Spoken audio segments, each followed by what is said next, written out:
Kebenaran tentang kematian Syekh Siti Jenar. Kisah kematian Syekh Siti Jenar adalah salah satu bagian paling kontroversial dan penuh mitos dalam sejarah penyebaran Islam di Jawa. Banyak versi yang beredar menjadikannya sulit untuk memisahkan fakta dan legenda.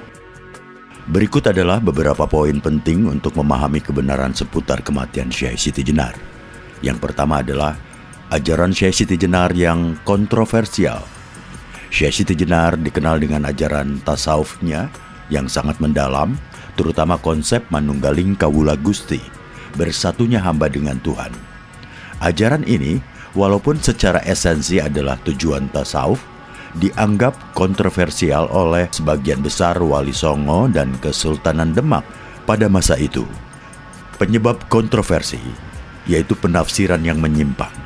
Jadi dikhawatirkan ajaran ini akan disalahartikan oleh masyarakat awam sebagai pembenaran untuk meninggalkan syariat formal atau mengklaim dirinya sebagai Tuhan.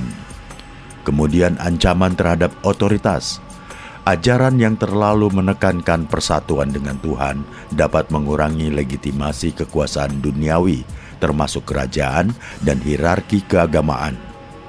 Beberapa muridnya seperti Ki Ageng Pengging yang juga keturunan bangsawan dituduh melakukan makar karena menolak tunduk pada otoritas Demak. Kemudian perbedaan pendekatan dakwah. Wali Songo dengan metode dakwah yang lebih merangkul tradisi lokal dan menekankan syariat, khawatir ajaran Syekh Siti Jenar akan mengganggu stabilitas sosial dan keagamaan. Kemudian yang kedua, versi kematian yang beredar. Ada berbagai versi mengenai bagaimana Syekh Siti Jenar meninggal atau dieksekusi. Dihukum mati oleh Wali Songo dan Kesultanan Demak, ini adalah versi paling populer yang sering diceritakan dalam babat dan serat kuno. Pelaksanaan hukuman ada yang menyebut Sunan Kalijaga, Sunan Kudus, atau bahkan Sunan Gunung Jati sebagai Algojo. Lokasi eksekusi beragam, mulai dari alun-alun Kesultanan Demak, Masjid Cipta Rasa Cirebon atau Masjid Pakungwati. Kemudian mistik di balik eksekusi. Beberapa kisah menambahkan unsur mistis, seperti Syekh Siti Jenar yang tidak mempan dibakar atau darahnya yang mengalir berwarna merah kemudian menjadi putih, bahkan jasadnya yang menghilang atau berubah menjadi bunga melati berbau wangi atau moksa. Kemudian ada yang bilang meninggal secara wajar. Ya, beberapa sejarawan dan ulama modern berpendapat bahwa Syekh Siti Jenar tidak dieksekusi, melainkan meninggal secara wajar. Fitnah terhadap Syekh Siti Jenar. Dikatakan bahwa ada dua tokoh lain, yaitu San Ali Ansar di Demak dan Hasan Ali di Cirebon, yang menyebarkan ajaran menyimpang dengan mengatasnamakan Syekh Siti Jenar. Kedua tokoh inilah yang kemudian dihukum mati oleh Wali Songo. Peristiwa ini kemudian disalahpahami sebagai eksekusi terhadap Syekh Siti Jenar yang asli. Penekanan pada pemurnian diri. Ajaran Syekh Siti Jenar sebenarnya menekankan pemurnian diri dan penafian ego untuk mencapai ma'rifatullah, bukan ajaran sesat. Fitnah ini sengaja disebarkan untuk menjatuhkan citra beliau.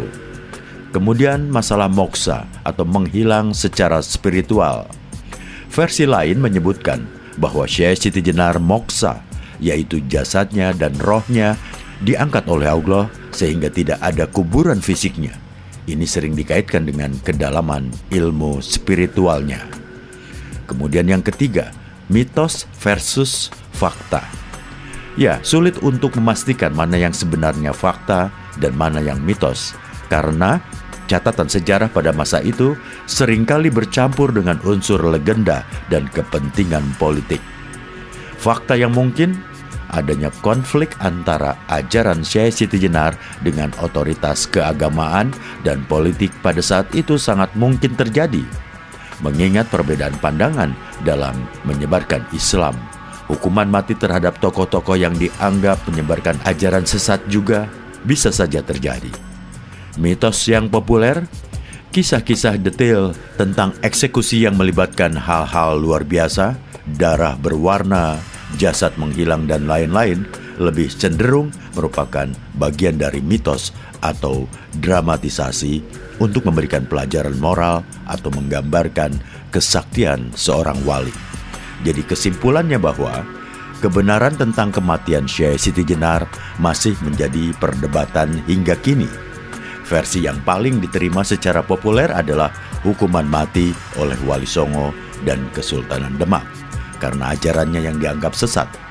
Namun ada pula pandangan bahwa Syekh Siti Jenar meninggal secara wajar dan tokoh yang dieksekusi adalah orang lain yang menyalahgunakan namanya. Ya, terlepas dari bagaimana akhir hayatnya, Syekh Siti Jenar tetap menjadi sosok penting dalam sejarah Islam di Nusantara yang ajaran-ajarannya terus menginspirasi dan memicu diskusi tentang tasawuf dan hubungan manusia dengan Tuhan. Penting untuk mendekati kisah ini dengan pemahaman bahwa sejarah lisan dan babat seringkali mengandung unsur interpretasi dan mitologi.